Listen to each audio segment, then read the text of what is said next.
Bismillahirrahmanirrahim. Assalamualaikum warahmatullahi wabarakatuh. Hai, balik lagi sama aku Nagia, mahasiswi Universitas Pancasakti, Fakultas Ekonomi dan Bisnis, Program Studi Manajemen S1. Nah, kali ini kita akan membahas mengenai mata kuliah Manajemen Keuangan tentang analisis laporan keuangan. Oke, sekarang kita akan membahas yang pertama pengertian dari analisis laporan keuangan. Nah, di sini terbagi menjadi 3 menurut para ahli. Yang pertama, ada Johan Arifin. Menurut pendapat Johan Arifin, yang dimuat dalam buku Cara Cerdas Menilai Kinerja Perusahaan, analisis laporan keuangan adalah proses membedah dan menelaah bermacam unsur di laporan keuangan. Nah, yang kedua, menurut Munawir.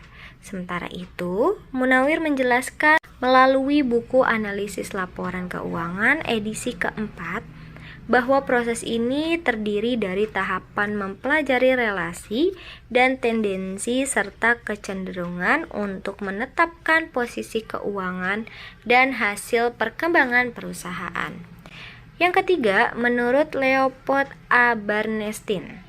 Menurut beliau, yang dikutip oleh Dwi Pastowo di buku Analisis Laporan Keuangan, Konsep dan Aplikasi.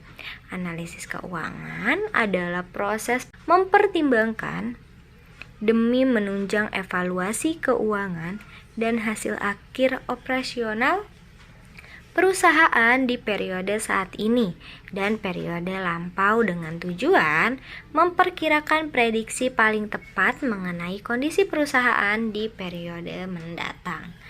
Nah, dari pendapat beberapa ahli yang tadi, bisa dikatakan bahwa dasar pengertian proses ini adalah rangkaian tahapan analisis laporan keuangan perusahaan untuk keperluan perencanaan strategi bisnis serta mendapatkan informasi tertentu. Oke, sekarang kita ke tujuan analisis laporan keuangan.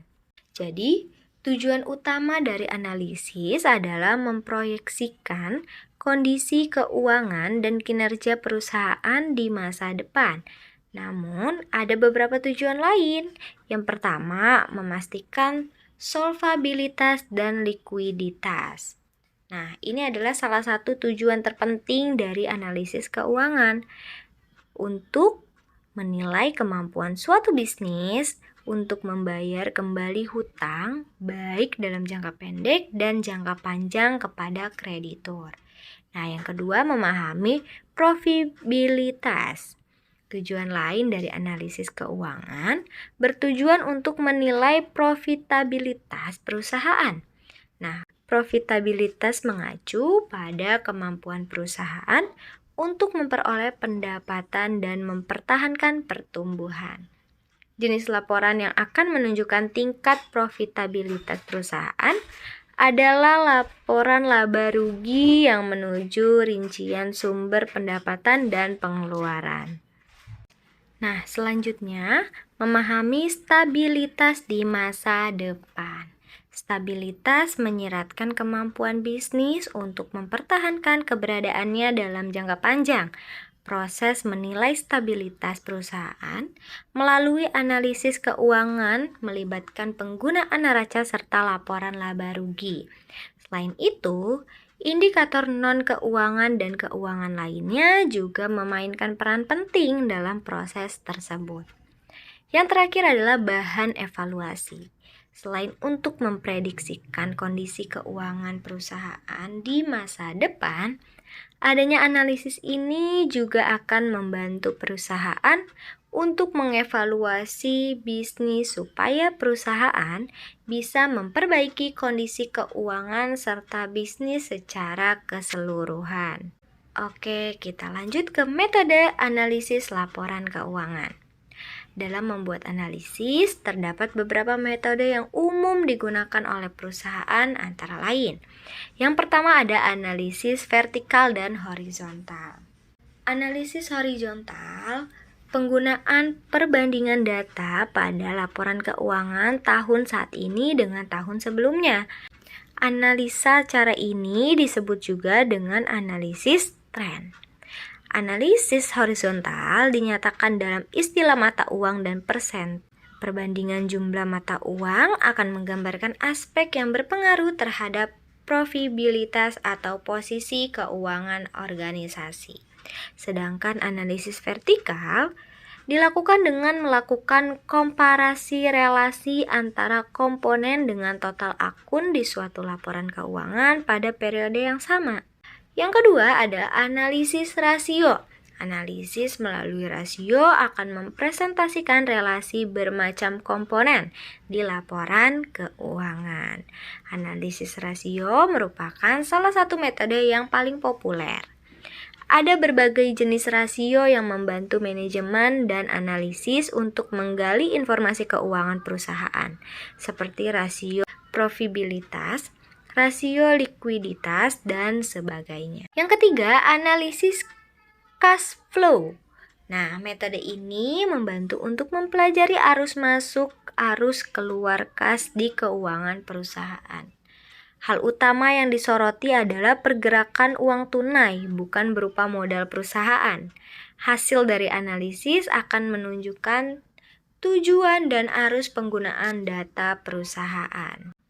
Yang keempat, analisis cost value profit.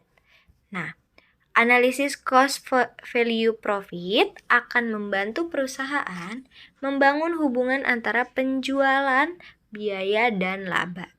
Untuk analisis ini, perusahaan memisahkan biaya menjadi biaya variabel dan biaya tetap. Selain itu, metode ini membantu menentukan hubungan antara penjualan dan biaya variabel dan biaya tetap. Teknik seperti ini membantu dalam menemukan break-even point dan keuntungan perusahaan. Yang kelima, analisis fund flow. Nah, metode ini juga membantu untuk mempelajari sumber dan penggunaan dana untuk periode tertentu. Analisis fund flow akan menampilkan dari mana perusahaan mendapatkan pendanaan dan bagaimana perusahaan menggunakan dana tersebut dan di mana perusahaan membelanjakannya. Oke, sekarang kita ke contoh analisis keuangan. Yang pertama ini ada contoh dari analisis laporan keuangan horizontal. Nah, jadi soalnya perusahaan minyak zaitun PT Genco Oil mencatatkan pendapatan pada tahun 2021 sebesar 200 juta dan tahun berikutnya sebesar 350 juta. Nah, jadi gini untuk analisisnya. Nah, kamu membandingkan presentasi perubahan, baik itu kenaikan maupun penurunan pada jumlah pendapatan. Dalam hal ini berarti perbandingan pendapatan tahun 2021 dan 2022. Jadi kita pakai rumus pendapatan 2022 dikurang pendapatan 2021 per pendapatan 2021 dikali 100%. Maka hitungannya yaitu 350 juta dikurang 200 juta dibagi 200 juta dikali 100%. Maka hasil yang didapat yaitu 75%. Nah, didapati kenaikan pendapatan dari PT Genco Oil sebesar 75% pada tahun 2022. Contoh analisis laporan keuangan vertikal. Nah, ini contoh yang kedua. PT Saframidi Steel memiliki beberapa aset lancar yang dijumlahkan memiliki nilai sebesar 900 juta. Sementara perusahaan tersebut juga memiliki hutang yang harus dilunasi dalam jangka waktu 8 bulan sebesar 400 juta rupiah. Nah, dari analisis tipe ini memiliki metode untuk membandingkan dua aspek keuangan perusahaan, yang aset lancar juga hutang jangka pendek. Analisis ini menggunakan rasio likuiditas lancar yang memiliki rumus. Nih, rumusnya yaitu jumlah aset lancar dibagi hutang jangka pendek dikali 100%. Nah, kita masukin Jadinya 900 juta dibagi 400 juta dikali 100%. Maka hasilnya 2,25.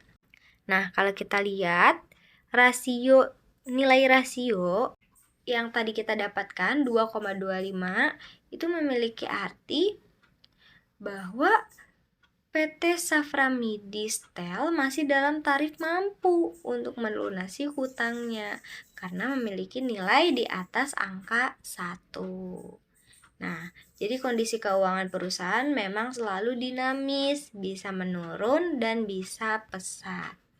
Nah, itu dia penjelasan kita kali ini mengenai analisis laporan keuangan. Semoga bisa bermanfaat ya. Terima kasih. Wabillahi taufiq wal hidayah. Wassalamualaikum warahmatullahi wabarakatuh.